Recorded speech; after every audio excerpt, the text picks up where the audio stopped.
and welcome to your 5 minutes with Seatrade Cruise. With the conditional sailing order expiring January 15th, the CDC has unveiled a new voluntary COVID-19 program for cruise ships.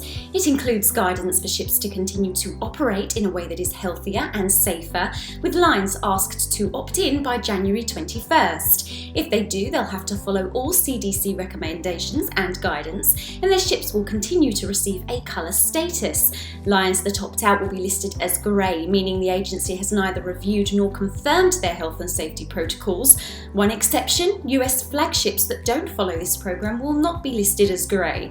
Among other measures, testing requirements will continue, and port agreements between US port and local health authorities will still be needed. The CDC's requirement that people wear masks at transportation hubs like seaports and US ports of entry still applies, whether lines opt in or opt out. Multiple cruise industry sources told Seatrade they believe all lines will opt in. A German district court was weighing on Tuesday whether Mecklenburg-Vorpommern state has to pay a subsidy backstop, as Genting Hong Kong warned it may not be able to meet financial obligations without those funds. On Monday, Genting-owned shipyards MV Werften and Lloyd Werft filed for insolvency.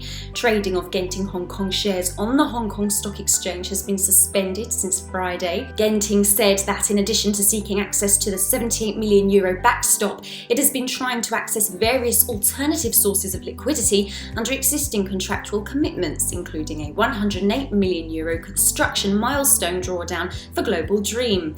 The cruise operator said export credit agency Euler Hermes refused to confirm the insurance coverage required under loan facilities for the new build, resulting in banks not releasing the milestone payment. Subsequently, Genting Hong Kong said additional conditions were imposed by Euler Hermes under a new Global Dream financing proposal. This would require more funding on Genting's part.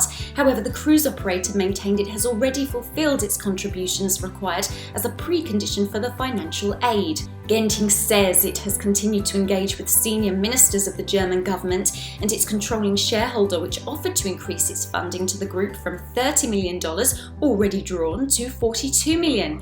However, the group said it's unable to access meaningful new liquidity and has exhausted all reasonable efforts to negotiate with the relevant counterparties under its financing agreements. In 2015 and 2016, Lloyd Werft, which dates back to 1857, became Genting's venture into Germany's shipbuilding industry. The company paid €17.5 million in September 2015 to acquire a majority stake before taking full control in January 2016.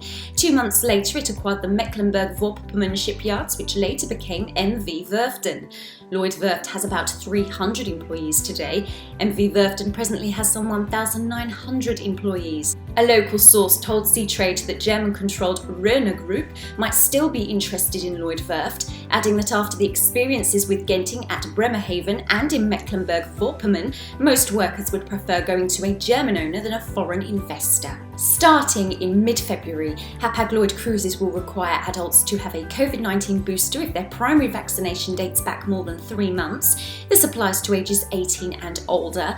In addition, from February 1st, vaccination will be required for youngsters 12 and older. Passengers who have received the primary vaccination less than 3 months but at least 14 days before the start of their cruise do not require a booster. Proof of COVID recovery without an additional vaccination is not accepted.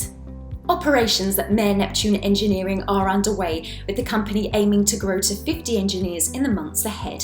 Based at Neptun Werft in Warnemünde, the startup comprised a team of 8 at the beginning of the year. 10 vacancies are currently being advertised online. As part of its focus on climate-neutral propulsion, the company will research opportunities to retrofit existing fleets, research vessels and offshore facilities to become more sustainable. Last but not least, registration for Seatrade Cruise Global 2022 is now open, with super early bird rates available through January 14th. The cruise industry's leading annual event returns to the Miami Beach Convention Center from the 25th to 28th of April.